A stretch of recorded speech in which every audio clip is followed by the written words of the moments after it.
রূপা অনেক কষ্ট করে বল্টু আর তার বাবা জমানো টাকা নিয়ে অনেকগুলো বিজ্ঞাপনে ফটোকপি করে। তারপর সে ফটোকপি গুলো খবরের কাগজের ভিতরে ভরে শহরের মধ্যে ছড়িয়ে দেয়। কিন্তু সোনা সেই বিজ্ঞাপনটি দেখে রূপা যাতে আর কোনো মতে সেনগুপ্ত বাড়িতে না ফিরতে পারে তার জন্য সেই বিজ্ঞাপনটি দিয়ে একটি প্লেন বানিয়ে আগুনে ছুড়ে মারে। হ্যাঁ বন্ধুরা, অনুরাগের ছোঁয়া ধারাবাহিকের আজকের পর্বে আপনারা ঠিক এমনটাই দেখতে পাবেন। চ্যানেলে নতুন হলে চ্যানেলটি সাবস্ক্রাইব করে পাশে থাকুন। দীপা যখন রূপার স্মৃতিগুলো নিয়ে ঘরে এসে কাঁদতে থাকে তখন সূর্য সোনাকে ঘুম পাড়িয়ে দীপার কাছে চলে আসে। তখন দীপা সূর্যকে বলে, আমি রূপাকে ছাড়া কিছুতেই বাঁচতে পারবো না। তখন সূর্যের পিছু পিছু সেখানে সোনাও চলে আসে। আর সোনা দীপার কথা শুনে মনে মনে বলে, মা তুমি আমার কথা একবারও ভাবলে না? আমাকে একা ঘরে রেখে এখানে চলে আসলে আমি যে ভয় পাবো তুমি একটুও ভাবলে না? তারপর রূপা সেখান থেকে দৌড়ে চলে যায়। সূর্য সেটা দেখে সোনার পেছন পেছন যায়। সূর্য সোনাকে বলে, তোমার কি হয়েছে মা? তখন সেখানে দীপাও আসে। সোনা দীপাকে বলে,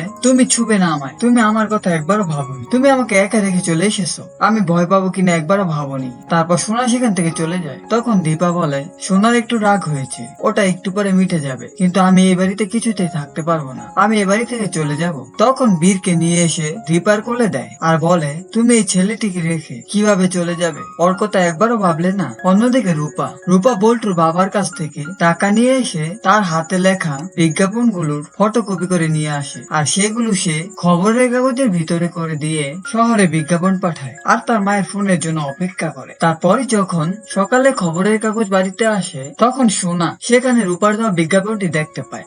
রূপা যাতে কিছুতেই সেনগুপ্ত বাড়িতে না ফিরতে পারে তার জন্য সে বিজ্ঞাপনটি নিয়ে সোনা একটা প্লেন বানায়। কিন্তু দীপা তার হাতের বিজ্ঞাপনটি দেখে বুঝতে পারে এটা রূপার হাতের লেখা। তারপর দীপা যখন সোনার কাছ থেকে বিজ্ঞাপনটি নিতে যায় তখন সোনা প্লেনটি ছুঁড়ে মারে আর কাগজের প্লেনটি গিয়ে রান্নাঘরে গ্যাসের চুলায় পড়ে আর সেটাতে আগুনও লেগে যায়। তখন দীপা দৌড়ে গিয়ে রান্নাঘরে জ্বলন্ত চুলা থেকে প্লেনটি নিয়ে হাত দিয়ে আগুন নেভায়। তখন সেখানে সূর্য চলে আসে। তখন দীপা সূর্যকে বলে, এটাতে রূপার নাম ছিল। সূর্য বলে, এটাতে রূপার নাম কি করে আসবে? তুমি হয়তো ভুল দেখেছো। অপরদিকে রূপা ভাবে, মা তুমি আমার বিজ্ঞাপনটা দেখতে পাবে, রূপা তোমাকে অনেক মিস করছে। হ্যাঁ বন্ধুরা, অনুরাগের ছোঁয়া ধারাবাহিকের আজকের পর্বে যদি এমনটাই হয় আপনাদের কেমন লাগবে কমেন্ট করে জানাতে ভুলবেন না।